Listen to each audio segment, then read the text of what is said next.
فكشف الله به الغمة وتركنا على محجة بيضاء ليلها كنهارها لا يضل فيها إلا هالك وجاهد في الله حق جهاده ومن تبعهم بإحسان إلى يوم الدين يوم لا ينفع مال ولا بنون إلا من أتى الله بقلب سليم أما بعد فأعوذ بالله من الشيطان الرجيم بسم الله الرحمن الرحيم قد أفلح المؤمنون الذين هم في صلاتهم خاشعون والذين هم عن اللغو معرضون والذين هم للزكاة فاعلون والذين هم لفروجهم حافظون إلا على أزواجهم أو ما ملكت أيمانهم فإنهم غير ملومين فمن ابتغى وراء ذلك فأولئك هم العادون والذين هم لأماناتهم وعهدهم راعون والذين هم على صلواتهم يحافظون أولئك هم الوارثون الذين يرثون الفردوس هم فيها خالدون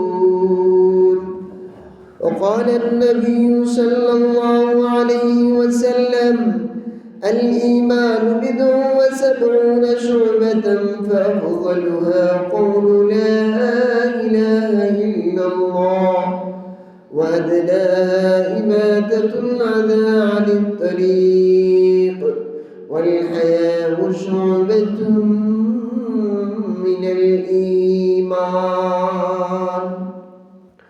صدق الله مولانا العظيم وصدق رسوله النبي الكريم ونحن على ذلك من الشاهدين والشاكرين والذاكرين والحمد لله رب العالمين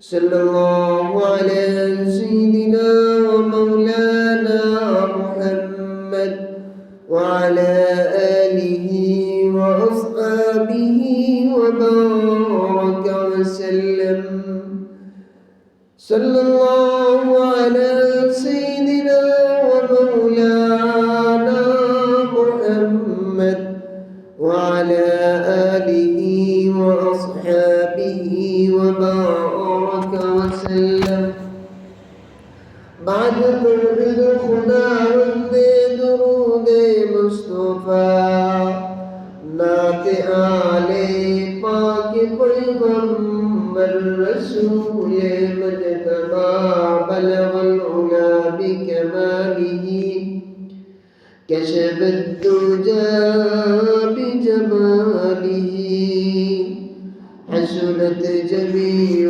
خصاله صلوا عليه وآله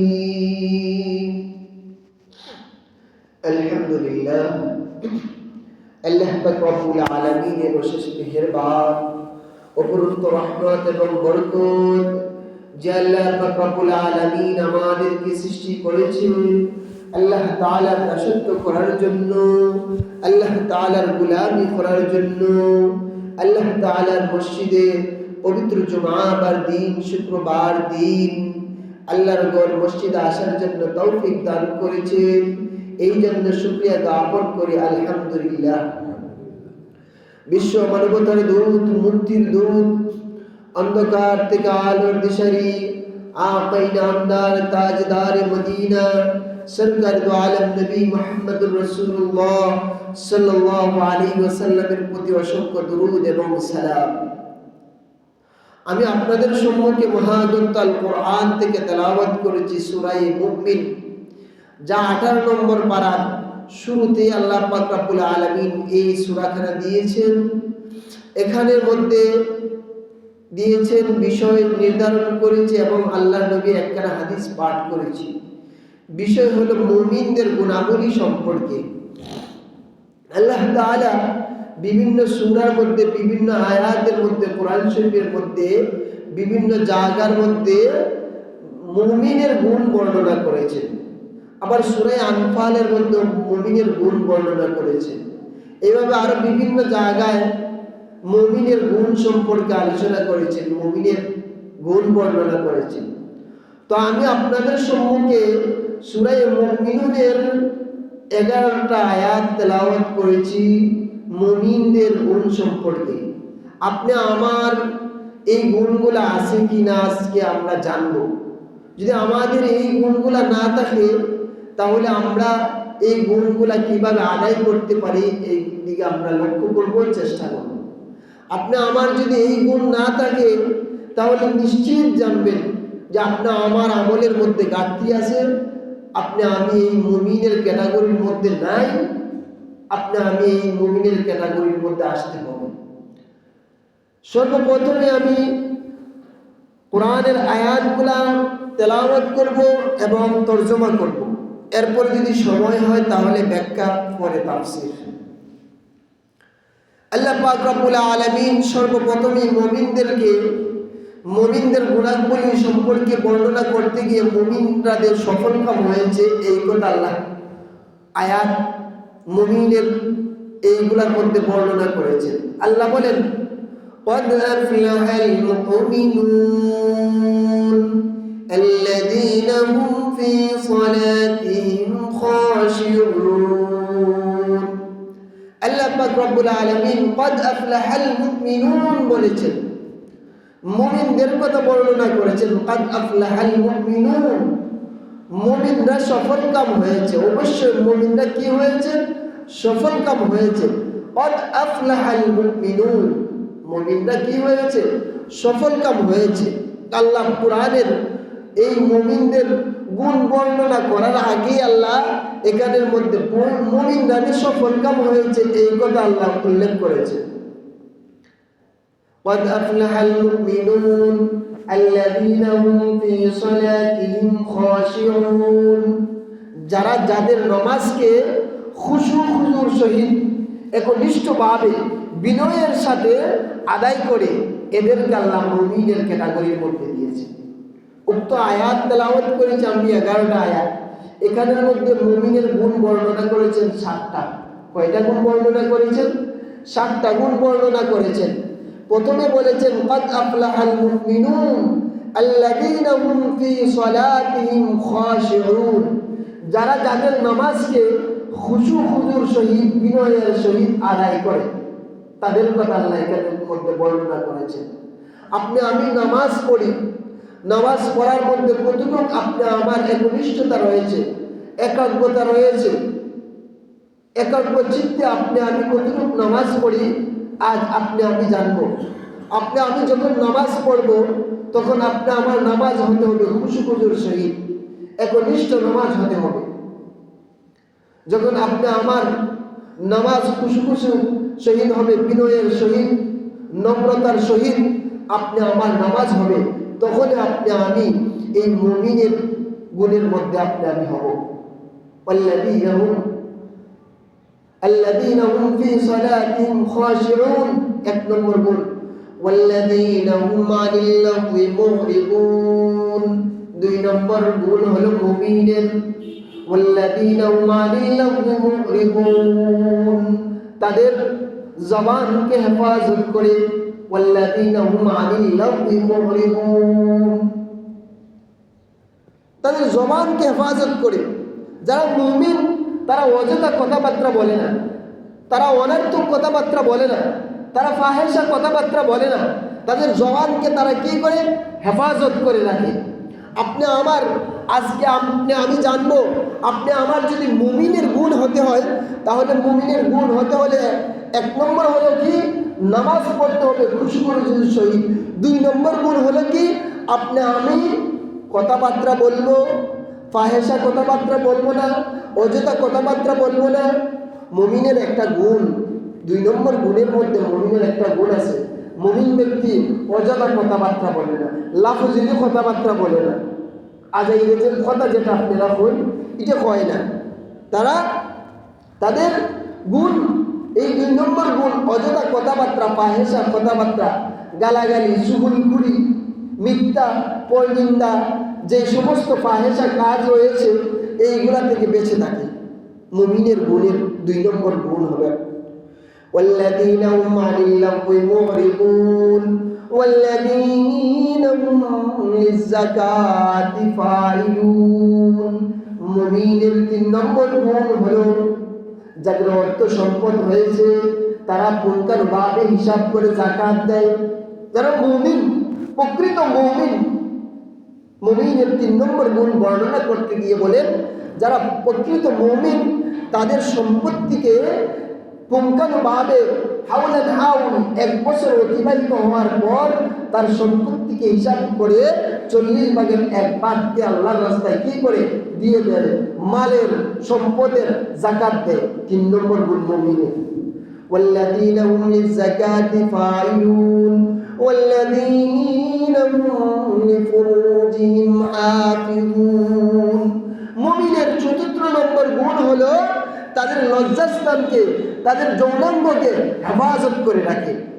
ওয়াল্লাযীনা হুম লিফুরুজিহিম হাফিজুন। যারা মুমিন তারা তাদের যৌনাঙ্গকে, তাদের লজ্জাস্থানকে হেফাজত করে রাখে। গুনার কাজের মধ্যে, জিনার কাজের মধ্যে, অশ্লীল কাজের মধ্যে, বেহায়াপনা কাজের মধ্যে তারা কি করে না, ব্যয় করে না। ওয়াল্লাযীনা হুম লিফুরুজিহিম হাফিজুন। তারা যৌনাঙ্গকে, তাদের লজ্জাস্থানকে হেফাজত করে। এটা হলো মুমিনের 4 নম্বর গুণ। والذين هم لفروجهم حافظون إلا على أزواجهم أو ما ملكت أيمانهم فإنهم غير ملومين। আল্লাহ আবার ব্যাখ্যা করে দিয়েছেন তোমার হক স্ত্রী, তোমার সতী স্বাধীন স্ত্রীর সাথে তুমি তোমার মিলামিশা সব কিছু করতে পারো, এতে কোনো আল্লাহ বিস্তারিতভাবে বর্ণনা করে দিয়েছেন, এটার মধ্যে কিন্তু তোমার গুনাহ নাই। এমনকি তোমার অধীনে দাসী রয়েছে, তাদের সাথে তুমি চলাফেরা করো, তাদের সাথে তোমার যৌন ভোগ করো, এটার মধ্যে গুনাহ নাই। কিন্তু এখন আপনি আমার এখানের মধ্যে মাসআলা জানতে হবে। আল্লাহ বলে দিয়েছেন ওয়াল্লাযীনা হুম লিফুরুজিহিম হাফিজুন ইল্লা আলা আজওয়াজিহিম আও মা মালাকাত আইমানুহুম ফাইন্নাহুম গায়রু মালুমিন। তোমরা তোমাদের বিবিগণের সাথে তোমরা মিলামিশা করো, এতে কোনো গুনাহ নাই। কিন্তু তোমাদের দাসীদের সাথে যদি তোমরা মিলামিশা করো, এতে কোনো গুনাহ নাই। বর্তমান জমানায় কিন্তু বাদীর যুগ নাই। বর্তমান জমানায় বান্দি যারে কয়, আগের জমানায় বাদী ছিল, দাস দাসী ছিল। এখন কিন্তু এই মাসআলাও নাই, এই জমানাও নাই। এই জিনিসটাকে কোরআনের আয়াতের মধ্যে পরিষ্কার এই কারণের মধ্যে বলে দেওয়া হয়েছে, তোমাদের স্ত্রীদের সাথে তোমরা চলাফেরা করতে পারবা, সম্পর্ক করতে পারবা, মিলামিশা করতে পারবা, কিন্তু তোমাদের অধীনস্থ দাসী, তোমাদের অধীনস্থ গোলাম সেবিকা, এদের সাথে পারবা না। এই প্রচলন ওই জমানায় ছিল। আল্লাহর নবীর জমানায় যখন যুদ্ধ হইত, যখন যুদ্ধ হওয়ার পরে দাসী মহিলা ধরা পড়তো, তখন তাদেরকে ইসলাম গ্রহণ করার পরে তাদেরকে কি করা হইতো, দাসীর প্রচলন ছিল ওই জমানায়। এখন কিন্তু দাসীর প্রচলন নাই, এই মাসআলাও নাই। এটা পরিষ্কারভাবে জানবেন, এটা পরিষ্কারভাবে জানবেন। আল আসবা ওয়ান নাযায়ের নামক কিতাবের মধ্যে এই মাসআলাটা পরিষ্কারভাবে উল্লেখ করা হয়েছে। দাসীর প্রচলন বর্তমান সমাজের মধ্যে নাই, বর্তমান দুনিয়ার মধ্যে নাই, কিন্তু কিছু লোক এই দাসীর নাম দিয়ে, দাসীর প্রচলন দিয়ে মানুষকে ভাড়া করে, মানুষকে সেবিকা হিসাবে, দাসী বান্দি হিসাবে ব্যবহার করে তারা এই মাসালা প্রচলন করতে চায়। তারা এটা কিন্তু হারাম কাজ করে, জিনার কাজ করে। إلا على أزواجهم أو ما ملكت أيمانهم فإنهم غير ملومين فمن ابتغى وراء ذلك فأولئك هم العادون। মুমিনের 5টা গুণ বর্ণনা করেছি। 6 নম্বর গুণ হলো মুমিনের। আল্লাহ যে কোরআনের মধ্যে ঘোষণা করে দিয়েছেন, এই কোরআনের মধ্যে ঘোষণা করার পরে এরপরও যদি তারা এইগুলা সীমালঙ্ঘন করে জিনার কাজের মধ্যে যায়, ফাহেশা কাজের মধ্যে যায়, তাহলে তারা কি করলো? আল্লাহর কোরআনকে তারা সীমালঙ্ঘন করলো। فمن ابتغى وراء ذلك فأولئك هم العادون والذين هم لأماناتهم وعهدهم راعون। মুমিনের গুণ বর্ণনা করতে 6 নম্বর গুণ বর্ণনা করেছেন, ওয়াল্লাযীনা হুম লিআমানাতিহিম ওয়া আহদিহিম রাউন। তারা আমানতের হেফাজত করে, আমানতকে খেয়ানত করে না। বর্তমান জমানায় কিয়ামতের বিভীষিকার একবার আপনাদের মসজিদে মনে হয় বলছিলাম, আলোচনা করেছিলাম, কিয়ামতের আগ মুহূর্তে আমানতের খেয়ানতদার দুনিয়ার মধ্যে হয়ে যাবে, আমানত রাখবে না। এই বিষয়ে আমি আলোচনাও করেছিলাম। ইন্নাল্লাহা ইয়া'মুরুকুম আন তুআদ্দুল আমানাতি ইলা আহলিহা। এই বিষয়ে আপনাদের সাথে আমি পুঙ্খানু একটা লম্বা চূড়া আলোচনা করেছিলাম, ওই দিকে আপনারা খেয়াল রাখবেন। ওয়াল্লাযীনা হুম লিআমানাতিহিম ওয়া আহদিহিম রাউন। মুমিন 6 নম্বর গুণ হলো মুমিনের, তারা তাদের আমানতকে খেয়ানত করে না। আমানতদারিতা, একজন আপনাকে আমানত দিয়েছে,